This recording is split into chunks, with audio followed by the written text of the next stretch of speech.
Get ready, get ready, get ready.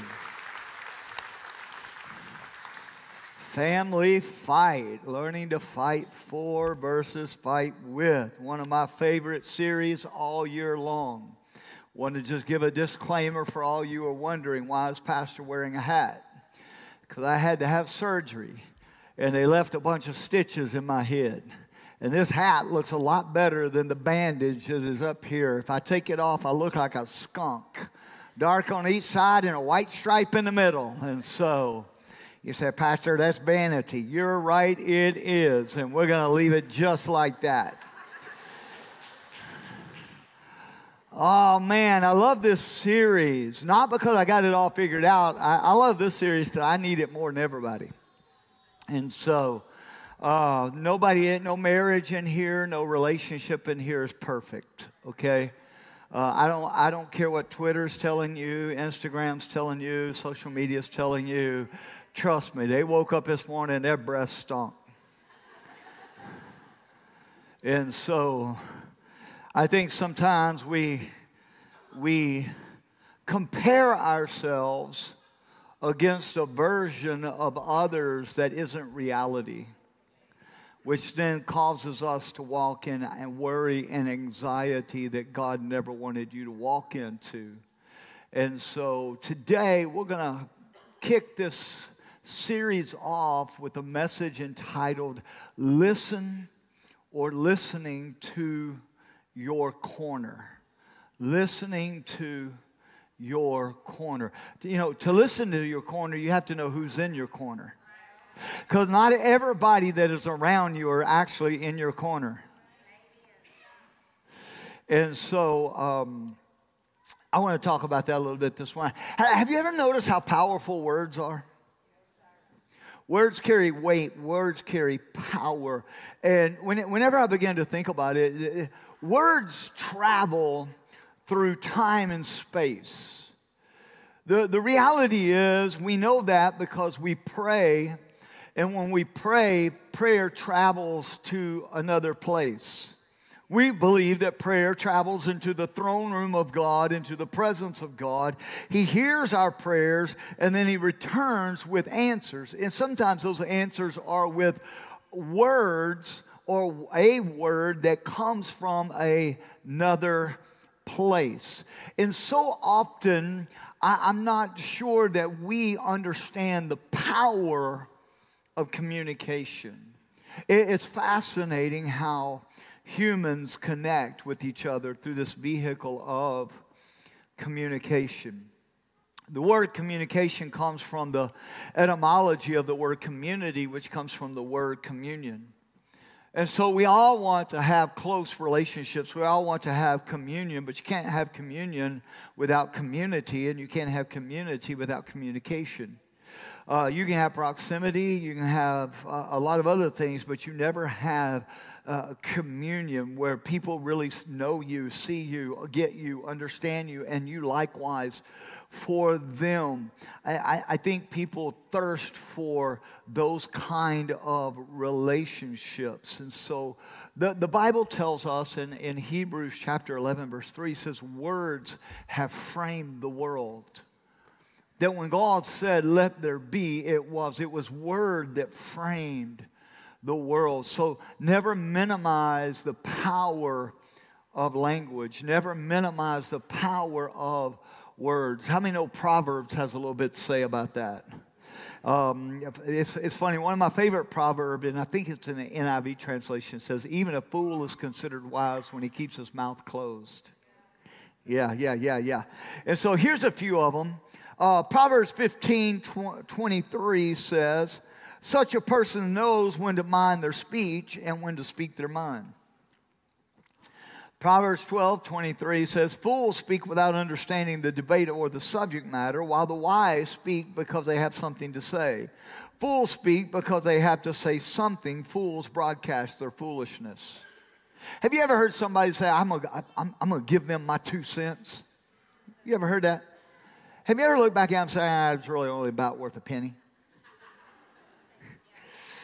Proverbs 15:1 says, a soft answer turns away wrath, but a harsh word stirs up anger. So this morning, I'd kick this series off. I want to just talk to you for a little bit on the idea and the area of good communication. In boxing, because boxing is kind of our overall theme in this. One of the most overlooked aspects in training is the boxer learning to listen to his corner. Among and through the noise, through the punches in the face, to getting hit in the rib cage, their ears are trained in all those sessions to listen to their corner and who's in their corner. Because if you don't learn to hear the voice and cue into and listen to the person in your corner, you turn your corner man into nothing but a glorified water boy. And oftentimes, God is in our corner. God is for us. He's not against us. But because of all the noise and life hitting us in the face throughout the week, we've not trained our ears to hear His voice. And we have minimized the abilities and the power and the strength of God to simply be our errand boy instead of our voice that we hear. That helps us dodge a punch, miss a punch, move when we should move, strategize when we should strategize, because we hear His voice. John 10:10 says this. He says, "My sheep know my voice, and another they will not follow." And that's great to know God's voice is in your corner. But do you know other people that are in your corner? Because here's the thing, I don't want to come in here and talk about family fight and make it so spiritual that it doesn't give you any practical helps. I was reading, and I'll get that in a minute. Whew, that was a good catch. You don't even know. That was so good. People say, they told me one time, they're like, "I can't believe the things you say come out of your mouth." I'm like, "You ought to be glorifying God for what I didn't say. You just don't know." It's like, "He didn't have a filter." No, it's just a little porous, but I got one. See, when you're shadow boxing or dating,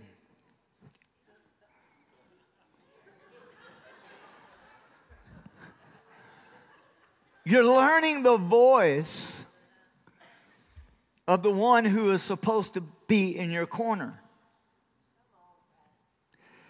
You learn to shadow box listening for cues, phrases, certain tones, which create a response once you're married.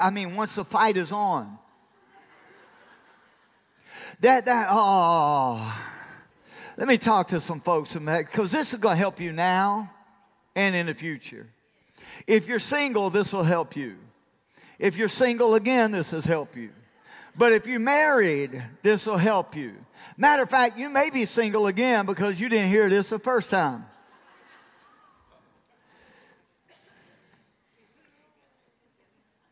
Did I say that out loud? I did, didn't I? That's cool, I meant it.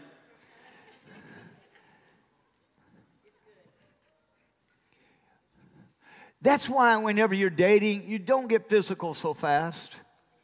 You got to learn each other's voice. Pick up cues. When they're dating, they're talking to you the nicest they're going to. When you're dating, that's as understanding as they're going to get. If they're a jerk and you're dating, peace, baby, you out. Johnny used to tell young ladies that we youth pastored for 13 years, and these little girls would come up to Johnny and go, "Oh, he's this, he's that." John's like, "You need to leave him by. Peace. Don't. Why are you still dating him?" "Oh, but he's this. Let me help you. Beauty is skin deep, ugly's to the bone. Moving on. You got to learn listen to cues. Pick up signs. "Pastor Don, I married him, but I knew something was wrong." Why are you in my office? That's why I sent him to Brent.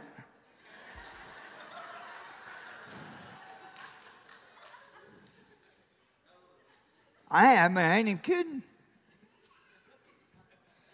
I've had people dating bring their person they're thinking about marrying, bring them to John and I. I want to introduce them to you because you're the spiritual voice in our lives.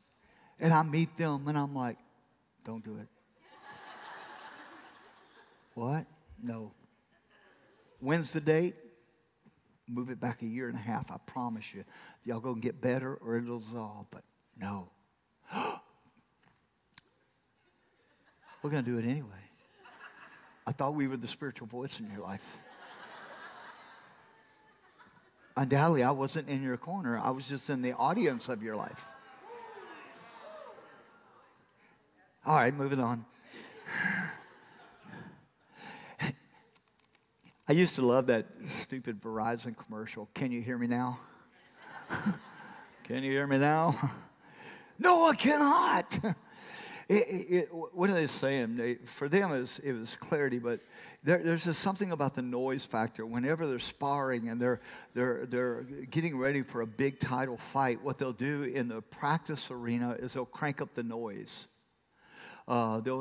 They'll crank up music. They'll crank up crowd noises. The noise will get so loud in a boxing ring, and then the corner man is over in the corner, and all the noise crying out and speaking out and telling him how to do and how to move in the middle of the sparring match. Why? Because in the noise, you've got to learn to tune in to who's in your corner. I was talking to Brianna, and she used to teach over at Dayton at one of their schools, and every time before they would play P&G, they would literally, all the football team would be on the field, and they would blare P&G's fight song through the entire practice so that the students could hear the coach from Dayton, because the P&G band is stinking relentless. They don't quit. They don't stop. They're worse than the A&M 12th man. As soon as the game starts, it's bam, bam, bam, going with their stupid song.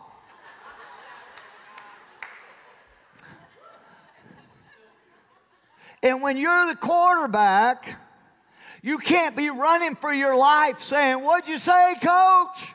I said, "Watch number 68. He's going to kill you." See, it's easy to be still and know that I am God. But you still know that He's God when all hell's breaking loose. When the volume on everything just got cranked up, do you still know He's God? And if that's not bad enough, let's just be honest. It's not only that I have to tune out the voices in the crowd and the noises of life. If you're like me, I got a lot of voices going off in my head.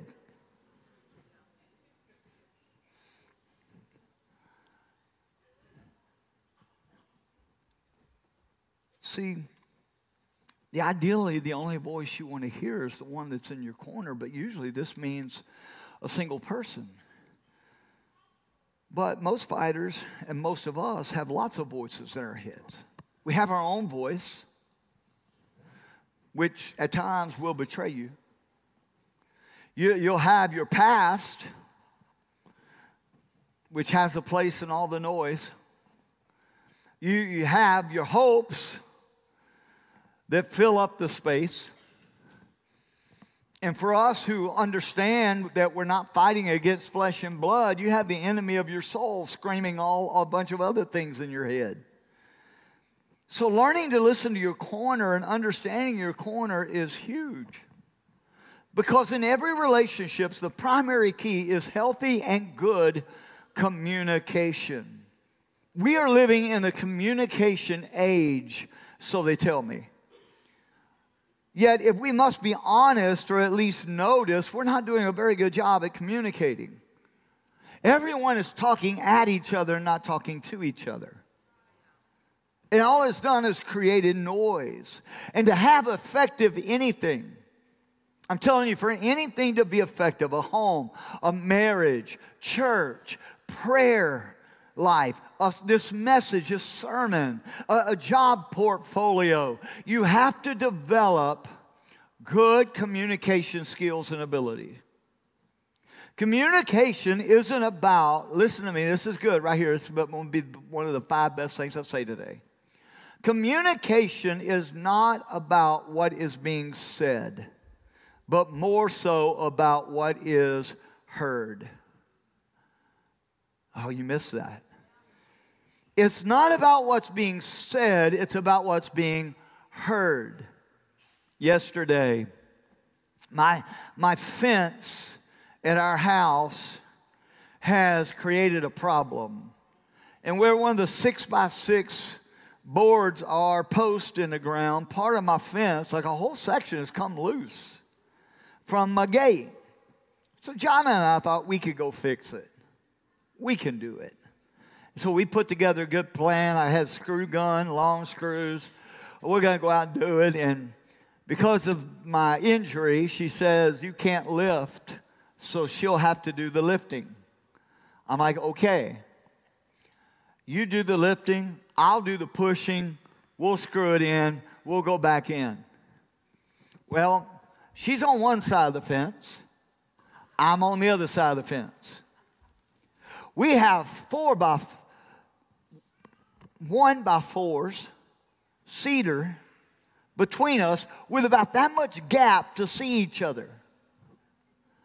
And about the time she gets ready to lift and I get ready to push, the guy that does all of our landscaping work showed up with a gas-powered weed whacker thing. And he goes,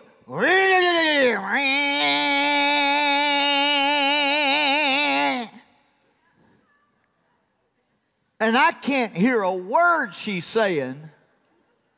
She can't hear me. I'm looking through the crack,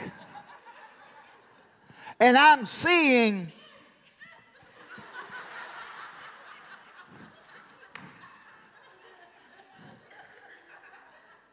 and I'm yelling, I can't hear you.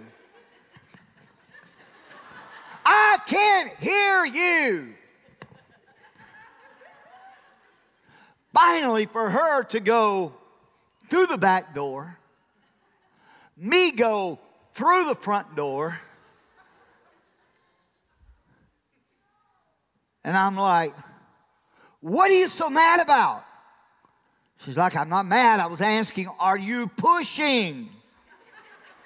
I was like, I'm saying I can't hear you. Weed whacker guy just showed up.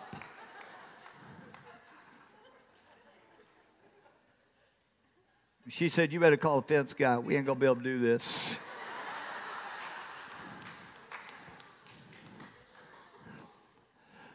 We were talking and we were yelling. We just weren't communicating.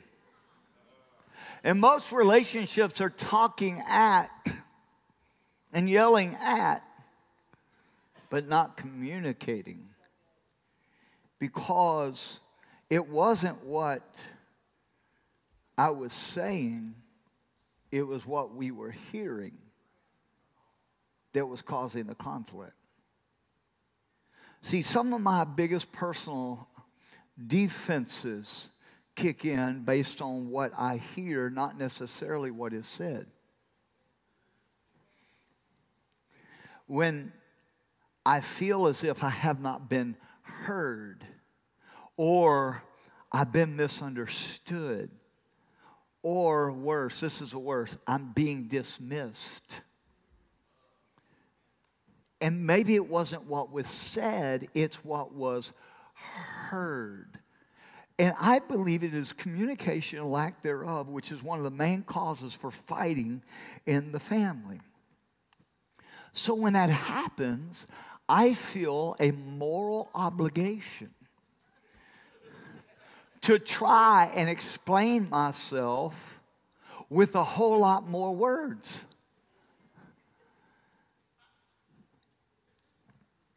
And then I wonder why we're having a failure to communicate. Because here's the thing. This may be tough and it may be a little bit unfair. but I am responsible for what she hears, not her. Dang, it just got quiet. I didn't say it was fair, but I am responsible for what she hears. See, you may say, Pastor, you're right, that's not fair, but people will not relate to you based on what you say. They will relate to you based on what they hear. They will even have to forgive you based on what they hear, not on what you say. See, because relationships aren't solely built on what you do, what you say, your intentions, or even what you mean. There's so many dynamics in a relationship that are based on what they hear, what they sense, what they feel, and what they interpret. So what a person hears is a great way for you to begin to understand what that person may feel about you. If you're in a relationship with somebody like, they just always misunderstand me. They just never get it right. Let me help you. They may be getting it right. It may be the way we're coming across. So how do we approach this problem? With several others I'm going to bring up. One is, I have to accept responsibility for what they heard and then reinforce my acceptance and my love for them. Then only communicate the essentials. Only the essentials. All the nuances aren't necessary.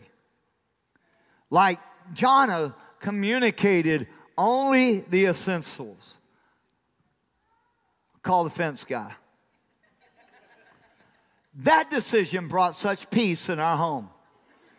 It was amazing. Like that, Jesus was back in the house. She didn't dive into, well, what about this? What about that? What about this? What about that? No, call the fence guy. We're not going to be able to do this.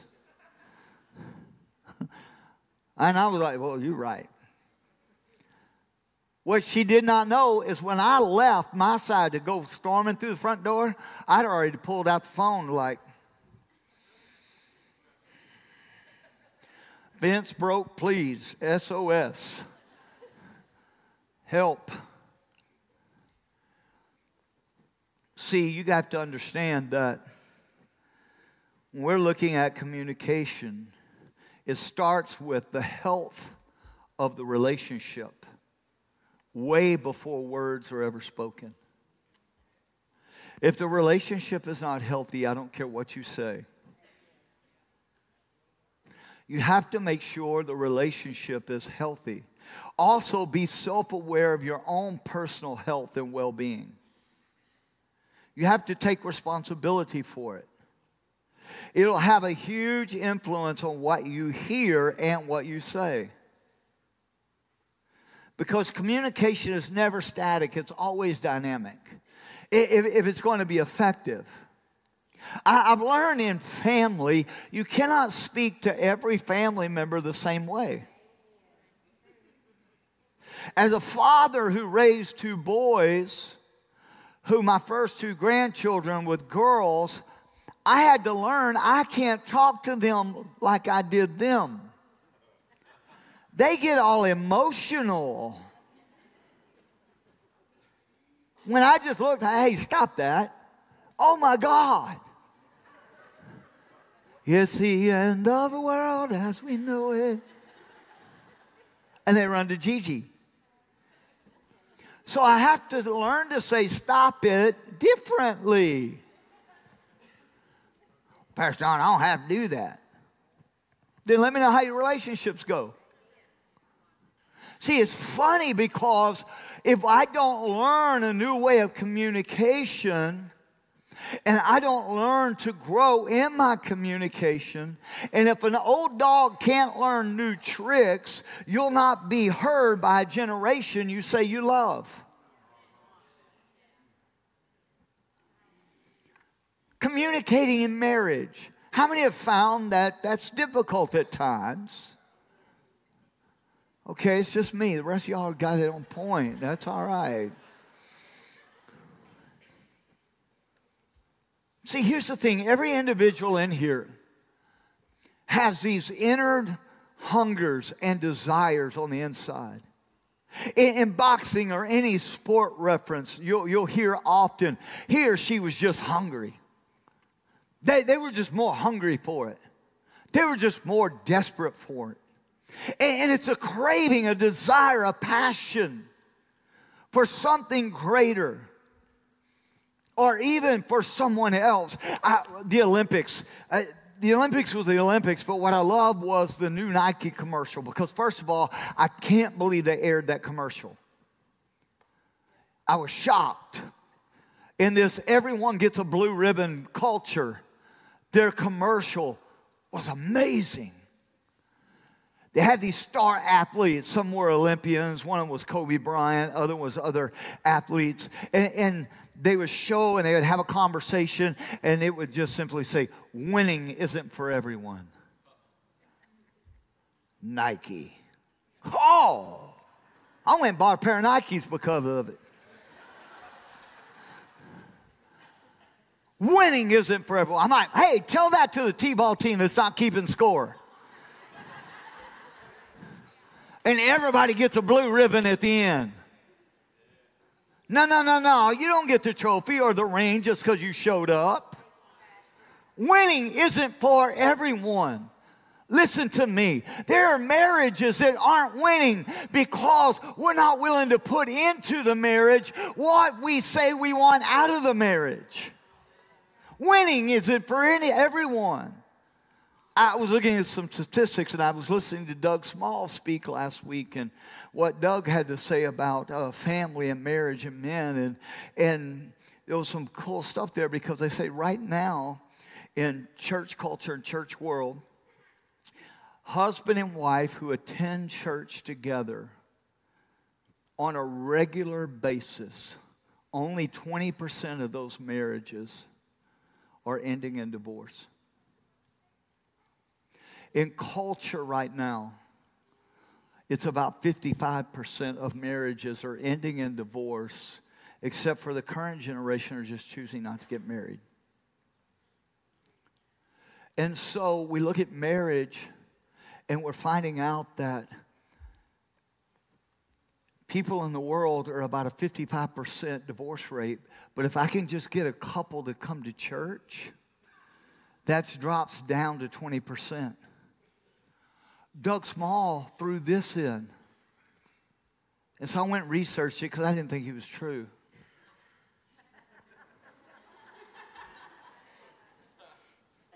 And he was right. For a husband and wife who pray together,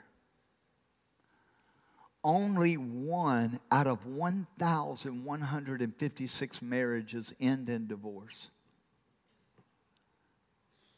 Only one. Pastor Don, I want our marriage to win. Are you praying together? Well, that's hard. Then you don't want to win because winning's not for everyone. You may not get a divorce and you may survive, but you will not have the marriage and the family that you're longing to have. I was talking to a couple, this is a bunch of years ago, and I have permission to use their story or I wouldn't ask. They called me on a Christmas Eve. Pastor, we just want to let you know that tomorrow we're telling our kids after 30 years of marriage we're getting a divorce. I said, that's what you're going to tell your kids on Christmas Day. Y'all are getting a divorce. Well, we need to tell them sometime that that's convenient. They'll all be together. I'm like, yeah. Ruin their lives and ruin Jesus' birthday. And so I told them, I said, you ain't getting a divorce. I said, if you do, it'll be after the first of the year. Don't tell your kids anything, and then the day after Christmas, we're going to get together. We're going to meet. Like, okay. I said, you promise? Yeah, I promise. I'm like, okay. So the day after, I send them a profile that we have, that we use in counseling and different things for couples. It's called Prepare and Enrich, and it just shows compatibility on 10 different items, whether it's communication, whether it's money and finance, whether it's relationship styles, all kinds of different things. And then it ends on spirituality. They literally, to this day, they have the worst one I'd ever done, ever. They were 0 and 10% on a scale of 1 to 100%. The only thing that was 100% was spirituality. They agreed 100% on spiritual matters. On communication, it was a 0. So when they came into my office, knowing they were mad at each other, the first thing you can do as a counselor is get them mad at you. Well, if you can get them mad at you, they'll start fighting for each other. So if you always got to be liked, don't be a counselor. If you want to help people. So they come in, and they're like, all right, what do you got to say? And both of them, man, they were like a boxer. One in one corner, the other in the other corner, staring at each other like, can't wait till that bell rings again. And I looked at them, I said, hey, thanks for doing the profile for me. Thanks for not telling your kids. I said, but can I just be honest with you? And they're like, yeah. I said, I'm going to show you your profile. Flat line. This relationship is dead. They're like, we told you that. I said, but you got a bigger problem. Like, what's that? I said, your spirituality is 100%? Yes, sir. Yes, sir. I said, neither one of you know God. Both of you going to bust hell wide open. Counseling 101. That's why I don't do it. And they're like, what do you mean? I said, you cannot have 100% agreement in spiritual matters and it not impact the rest of your relationship. All you are is religious. I said, so we have to find a way to get all this religiousness into your relationship and turn this into love. I said, well, it's going to be hard work. So you're willing to try the hard work for at least 3 months? They said, yeah. So I gave them a counselor. Gave them a counselor. They called me and said, this is going to cost us $125 every time we meet. I said, go do the math, find out how much a divorce is going to cost you.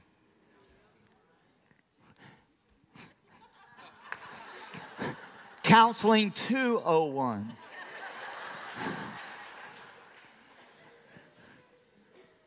They now have celebrated over 40 years of marriage, was just in the service, the first service, and God rescued their relationship.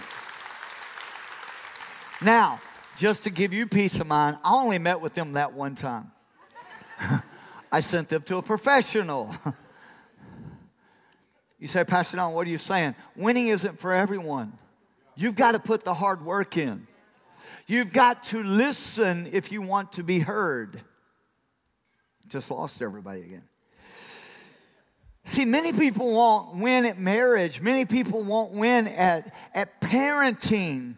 And they won't win at family because they're not willing to do what it takes to win. They're not willing to know which fights to fight and which ones aren't worth it. What hill to die on and what hill's not worth it.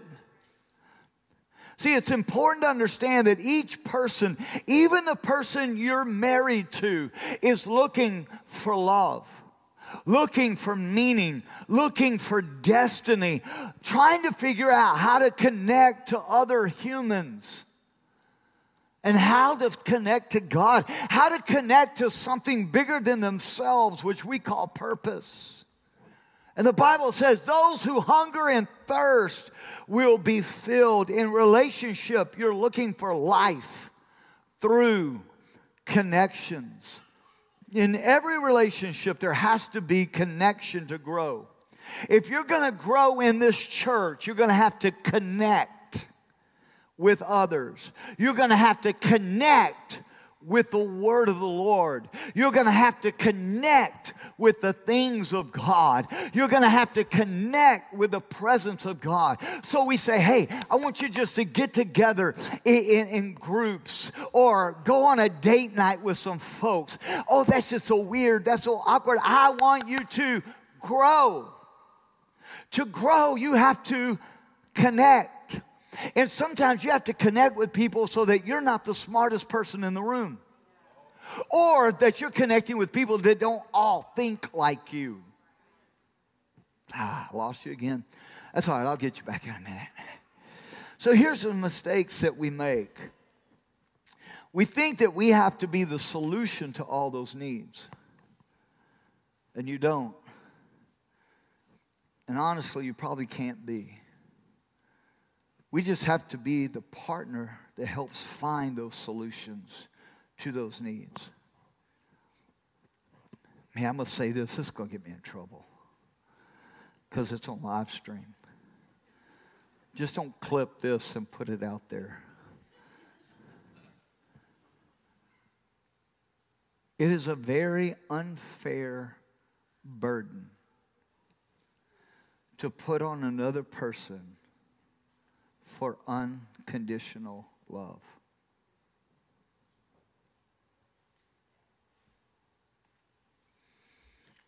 Only Jesus can actually fulfill that. You will fail at times loving another person. And if they don't have the latitude to fail, then they don't have the grace to recover.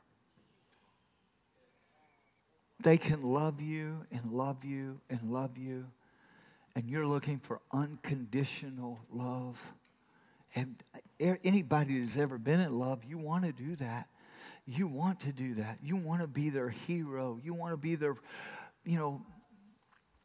Prince Charming, and she wants to be your princess. But I hate to tell you, it doesn't always work that way. Sometimes you kiss Prince Charming, and that sucker reverts back to a frog.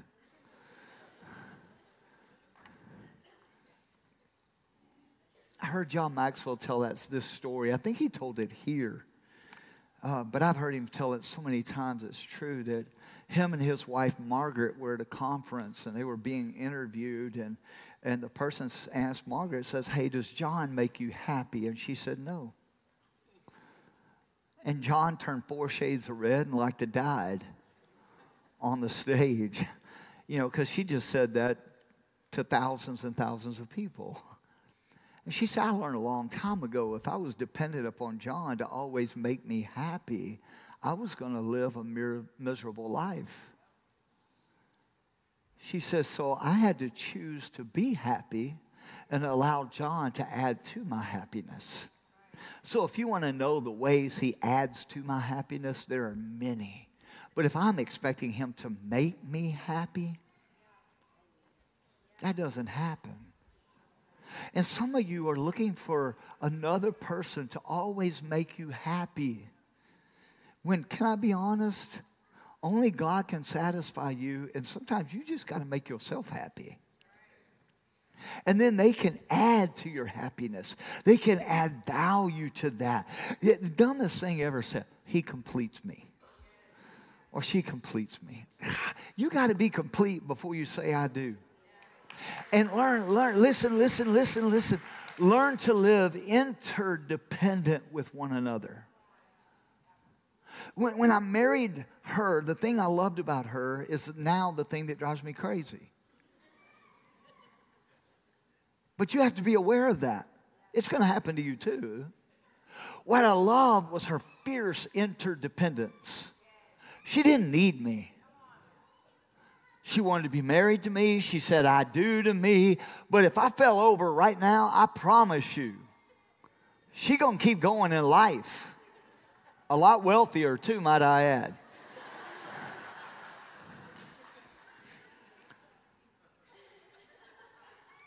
The person I dated before her was a massive codependent. Did jump rope on my last nerves. I didn't want to be needed that bad. I wanted to have somebody I could do life with, that we could learn to bring our strengths and our weaknesses together and learn to be interdependent on one another in a healthy relationship exchange. If you get around someone who, oh, he completes me. Oh, God. Call Brent. Matter of fact, Brent's going to be so overloaded. You now got to call Keith too. Now listen, that doesn't mean that we don't love deeply. You say, Pastor John, what does that mean? To love deeply simply means to put someone before yourself to help them know love, to help them discover the journey of purpose, and ask how I can help my spouse live out their dreams. When Jonna came and our boys were little and she says, hey, I want to go back to school. I want to be a nurse. I said, okay, whatever it takes, I'll help you do it. So that meant I became Mr. Mom. Not a good one, but I did my best. Started taking care of the kids. We saw a lot of movies. We saw everything that came out. And the boys were like, hey, Mom's got a big test coming. We get to go to the movies. Depending on the difficulty of the class, it might be a double feature. Why? Because I want to see her dreams come to pass. I want to see her flourish. I want to see her the best she can be. Oh, can I just throw this out here for husbands? We're talking about communication, okay? Oh, this is bad. Don't do it. Don't do it. That filter's saying don't, but my wheel says do. You can tell how much, how do I put this in nice words for a Sunday morning church service? Can I tell you how good I know God is? By the way I see his kids who know him live life. I can tell how honored a woman is by the way she lives life, by the way she smiles, by the way she dresses, by the confidence she has. She gets that when her husband is communicating to her well. When he shows up dressed to the nine and she shows up in rags, you don't have to say anything to me. I already got suspicions and questions. Yeah. And you can't sit here, oh, I love my wife. Yeah. Your love for your wife will show up on her. Not just in what she wears, but on her countenance. The crap you give your wife shows up on her in the form of stress.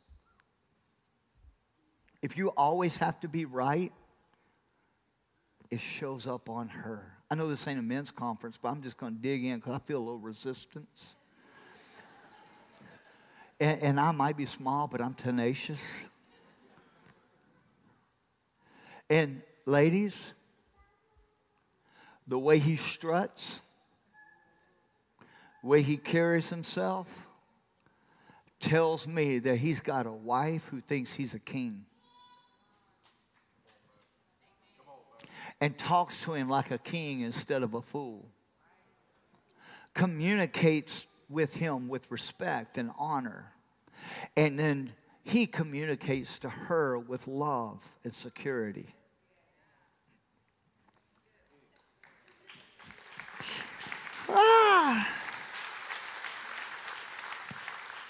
Talk about our kids real quick and how we talk to them, then we're done. Say praise God. The Bible says, train up a child in the way they should go. Now, to train, a train is the cords. If you go out and see some of the trees, the cords that are staked in the ground, those cords that are holding that tree up straight, those cords are called trains. And so whenever a child is growing up, you're staking certain things in the ground, and then you're tying that kid to those things that you are staking. Now listen, the cords that are out there are not for just what you see can grow straight. It's really for the root system to grow deep and hold on. Because the part of the top part of the tree that you see is going to wave back and forth. But if you can get a good root system on it, it can handle the bend and not break because it's got a good solid root system. And so you don't cut the cords based on how tall the tree is. You cut the cords based on how strong the roots are. And you allow the tree to grow up taller by loosening the cords, by allowing the child to make decisions.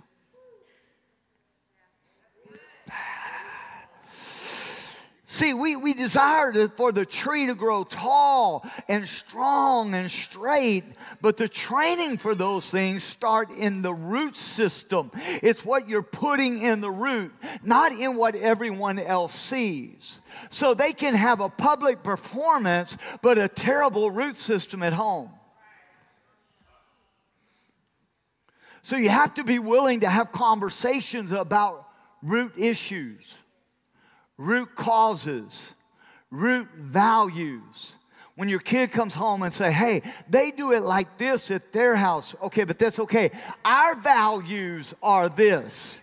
This is what we're going to do here. One of the biggest fights I ever got into with my boys were the way they talked to their mama. Matter of fact, one time me and Trey got like nose to nose, with me begging him to hit me. That way I would have just cause.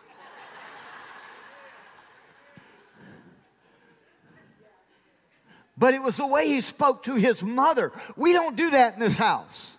We honor her as the queen of this house. She put up with you for 9 months and carried you into this world. And you're going to talk to her like that. It'd be different if she wasn't a good mama.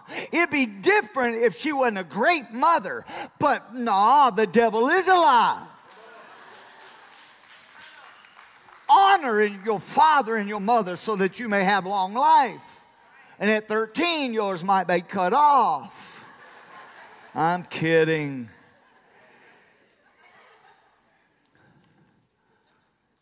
But hey, if she's provoking them under wrath, me and her are going to have a conversation.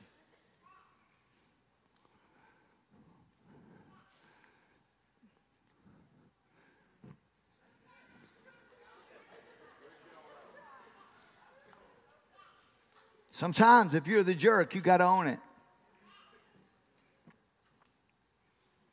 Communication. Jesus shared a parable one time, and master of a field said, cut down the tree, and the servant said, oh Lord, it takes a long time for a fig tree to grow. Let me fertilize it, put some stuff down in the roots, and if it hadn't taken root and grown and produced, next year we'll cut it down. See, you got to give others in our home, especially our children, space to grow. Not keep them in the space we prefer or when we fondly view them as. See, you have to understand parenting is an exchange. In other words, your child is building trust and you're releasing respect. And it's displayed early on in the way our communication changes with our children. Whether that communication in family is with your spouse or with your kids, you want to communicate and express you matter. You want to express significance. I remember when my boys were entering into that teenage years and they got where they wouldn't talk to mom. And John was like, how was your day? They wouldn't say, it was like, meh. What'd you learn today? Nothing. You know. And so I told her, I said, listen, stop asking questions. She goes, I'm not. I'm like, how is your day? Question mark. What did you learn? Question mark. Just stop. What do? Ignore them. I can't ignore my babies. Well, then they won't talk to you. She's like, what? I said, they walk in. If they don't say anything to you, don't say anything to them. Oh, I can't do that. That's okay. But she did it. Boys walked in, got something to eat, left the room. She didn't say a word. Oh, it was so hard. Because sometimes communication is not saying something. Sometimes you communicate better by what you don't say. So 4 days went by, and finally the boys caught me, and they're like, what's wrong with Mom? I'm like, nothing. I think she's doing great. Wow, what's up? She ain't said nothing. In 4 days, no questions. I'm like, maybe you ought to go ask her. So they go into the kitchen with fear and trembling. I walk in later. Both of them are sitting on the countertops of the cabinets, which is a no-no, unless you would rather have communication over your countertops. And they're sitting there, and they're just beating their gums and laughing and talking to Jana. And I'm like, I did good. And I left the room. I didn't engage. I didn't talk. I didn't interrupt, because I knew my role as husband and dad was completed. I rebuilt the bridge and walked back out. See, what happens in our children, run out of time, is, how many know your kids aren't grown at 18 years old? All right. It would be nice if they were, but it's different. Adulthood is the amount of responsibility you're willing to carry and own. Okay?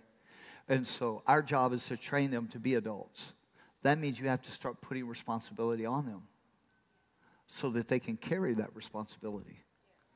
And as an adult, your job is to figure out, how strong is my child so I know how much responsibility they can now carry. How deep is their root system so I can know how much weight they can carry. And so as a parent, you're going to be one of two things in your kids' lives. You're going to be an authority, or you're going to be an advisor. So when you're the authority in their life, you're telling them where to go, when to go, how to come back, what to do. You're the authority in their life. But when you become the advisor in their life, you give up the authority in their life. They get to make now their decisions. When you're the authority in their life and they make a decision, you have to take responsibility for that decision. When you're the advisor in their life and they make a decision, they must own the responsibility of that decision. So how do you know when it happens? When you're giving them trust and they're returning to you respect, they're growing and your role is shifting. There came a clear day I was no longer the authority in my kid's life. I became the advisor. And when you give advice, they can ignore it, which is so hard for a parent who's been the authority in that kid's life.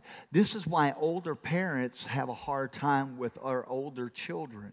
You're still wanting to treat 50-year-old Johnny like he's 5-year-old Johnny, because you never released authority and moved into an advisory role and let Johnny eat his decisions. Oh, this is so good. Oh, let's get ready to close. To have good communication begins with good listening. I had a father come to me one time, and he told me, he said, I just don't understand my kid. He just won't listen to me. I looked back at him and said, you don't understand your son because he won't listen to you? That's right. That's what I said. He impatiently replied. I looked at him and said, I thought that to understand another person, you need to listen to them. This man didn't have a clue of what was going on in his son's head. See, great men and women of the Bible's lives were changed because they learned to listen. They learned to hear the voice in their corner. They believed that God was in their corner. They believed that God was for them and not against them. That God did have a great future in store for them, but then they also began to listen to the other people around them. So let me give you 4 stated helps that will help you, okay? They're not always easy to do, but they're easy steps. Everybody can do them, but here they are. Are you ready? These are 4 things. Take out your phone, take a note. This will help you. Number 1, be available. Be available. This means being present. If not, they'll turn to someone who is. Be present. Be present. That means you have to be available. Whenever your spouse wants to talk and you're multitasking and you get that tone that you know this is another conversation, be present. Be available. So clear communication and not distracted communication can transpire. Number 2, leave distractions behind.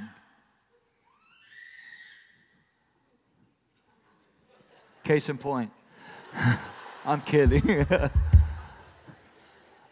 Leave distractions behind. In other words, listen carefully to the problem with patience and an undivided attention. Because you can hear the tone in their voice, or you can see the posture and body language of that person if you're not distracted. And so the words may be saying one thing, but everything else might be communicating something else. It might be they're reserving something that they really want to tell you, but they're holding it back because they're afraid. And when you're distracted, you won't be able to pick up on that. Number 3, communicate with love. Communicate with love. Parents, communicate with love. It's funny because how many know that you can say I love you, but your facial expressions and your body language can say something else? Don't you know I love you? No, not right now. And so you have to understand everything about you is communicating. I had this procedure done on my head, and the first 4 or 5 days, whenever they did what they did, they had to take my head and pull it back together. So I had a pressure headache for about 5 days. I felt like my ears were up here and looked like a rabbit. Everybody's in the office been accusing me of a facelift. I did not get a facelift. I am not that vain. I just don't like that much pain. And so when I was doing that and they were pulling all that together, I realized how many facial expressions I make. Because for 5 days, any expression I made hurt bad. And Jonna would say, would you want this for dinner? I'm like, that'd be great. She said, well, it doesn't look like it'll be great. I said, I know. But right now, anything other than this hurts. a sneeze would put me in a coma. I'm like, die and go see Jesus now. And so after a few days, I'm like, oh, praise God. It all stretched. I'm back. And John and I were talking about it because she has more facial expressions than I do. I mean, John doesn't have to speak. Just look at her and you're like, ooh, I'm in trouble. But the thing is, I told her, I said, you never want to do anything like this. And she goes, why? I said, your facial expressions they would kill you. See, here's the thing. Sometimes it's not the words you're saying that's killing your relationship. It's your facial expressions. It's your posture. It's your demeanor. So, number 5, I got to finish, or 4.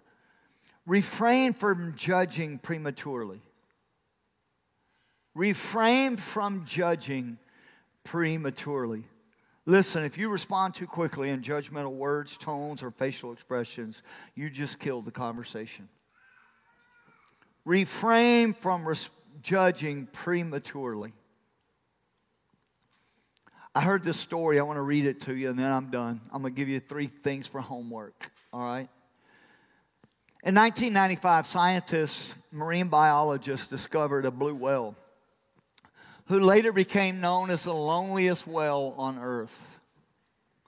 Blue whales have the capacity to speak underwater and be heard from other blue whales up to 1,000 miles away. Blue whales can hear one another. But because of something, a hurt, a pain, an injury to this one blue whale, he gave out a sound, and his frequency was not on the same frequency as other blue whales. So because of that injury that happened somewhere in the developmental process of this blue whale, he could go right past other blue whales and try to communicate, but was communicating at a different frequency. And so the others just went by, never hearing, though he was desperate to communicate. And they were desperate to hear, but they couldn't get on the same wavelength and wasn't tuning in because of the hurt that had happened to this blue whale. And so sociologists begin to ask the question that marine biologists would ask, that if whales could be in proximity but due to pain and injury could no longer hear anyone, could humans also, because of hurt, pain, and experience in life, could they pass by others who they care about and love and not be heard? Because they had not tuned in. When I was growing up, my dad owned a 1969 Chevrolet truck with a 396 Corvette engine in it, 3 on the tree, and it would smoke. But it had one problem. It only had an AM radio. I know some of y'all are so young, you're like, what's AM? Okay, Google it. You got AM, FM, Sirius, XM. Okay, Google AM. But here's the thing, I get in there, and the knob was so sensitive. So sensitive. And you're sitting there, and you're like, you're getting static. All of a sudden, you get a voice, static. And you're just, 97.9 KSLR Rocks, Houston. All right, I'm in. I'm good. Ready to go. School, here we go. But I noticed it wasn't the big spin of the dial that tuned me in. It was the tender touch of the dial to get it right where it needed to be. Some of you don't need to make big communication wholesale changes, but it is time that you tune in so that the frequency becomes clear and you get rid of the static. So I'm going to give you some homework. And then I'm going to pray over you, bless you, and we're going to be done. Is that okay? During this Family Fight series, I'm going to give you an assignment. One, it'd be good to go on a date night that they've given you, But I want sometime in this series, I want you to carve out some time with you guys, especially that are married, okay? If you're married, I want you to carve out some time so that you spend time with your spouse. And go on a date, that'd be great, that'd be wonderful. You can do McDonald's and go to the park. I don't care. Get an iPad, flip up a movie, sit in your car and watch it. It's cheap. Whatever you do, but here's the rules, okay? There's some rules. After 20 minutes, you can no longer talk about work and the kids.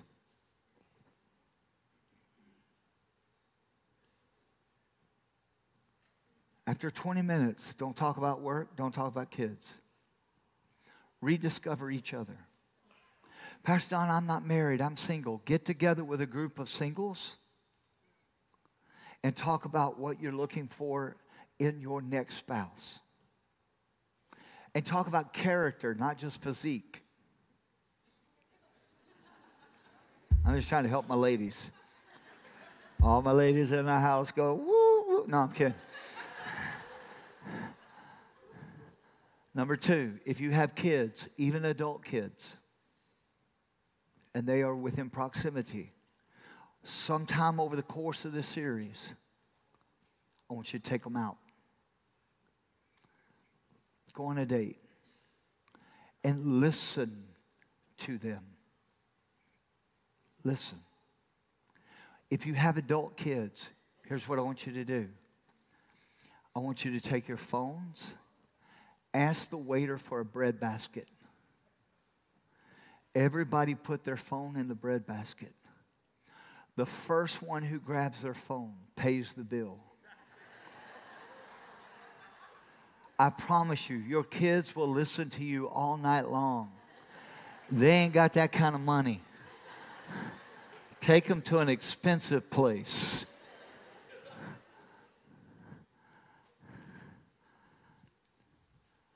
And then a third thing, and this will be the hardest for all my married couples.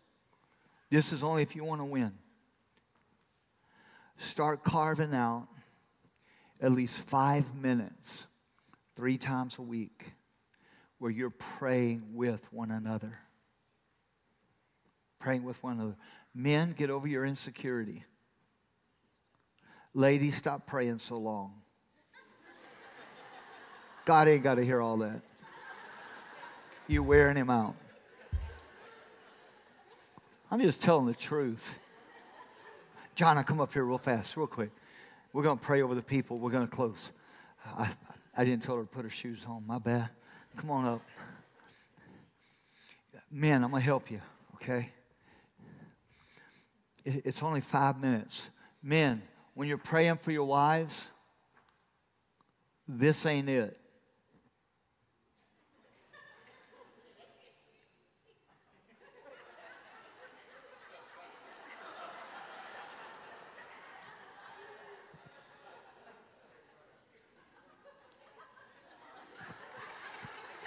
After a minute, she's going to wonder if I fell asleep.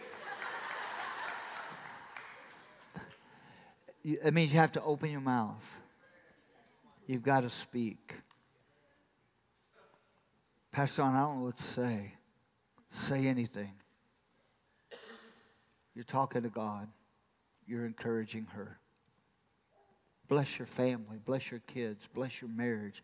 Bless your stuff. Ask God for wisdom. Man, you can fill up 5 minutes fast. And then, man, when you're done, look at your wife, say, it's your turn. Ladies, please hear me. If you ever have heard anything I've ever preached in this church for 17 years, hear me. Don't pray a marathon prayer. He doesn't need to know how spiritual you are. He needs to know how much you care. I'm asking for 5 minutes. If he takes up 2, shut up at 3.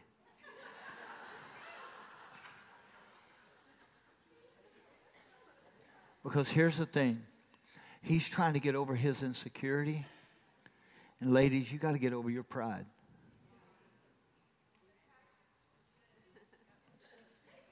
I know, that's too practical. But we're in a ring. It's family fight, bless God. And so do me a favor, stand to your feet in this place. If your spouse is with you today, grab their hand. You say, Pastor, I'm single, then grab your own hand like this. I'm about to bless myself until the right one comes along. Or I be the right one so God can bring them along. If you have your children here today, you might grab them by the hand. If you're a single parent, just grab your children by the hand if they're in here. I just want to pray God's favor over you. Father, in the name of Jesus, a name that is above every other name, I pray for your people today. God, I ask you today, Lord, would you bless their communication? God, give them the ears that young Solomon had and young Samuel had. Father, ears to hear your voice. God, I pray today that they would recognize those that are for them. Your word said, if you be for us, who in the world can be against us? And the reality is everything in the world can be against us. But we know you're for us, and you're for people. You're for their marriages. You're for their family. You're for their children. And so, God, I bless them today. God, I pray that you would help in the arena of communication, that you would give us ears to hear our loved ones, our family members, our friends, our co-workers. And God, I ask you today, as we go through this series, I pray that you continue to build up, strengthen, and empower our families. In Jesus' mighty name, let everyone say amen and amen.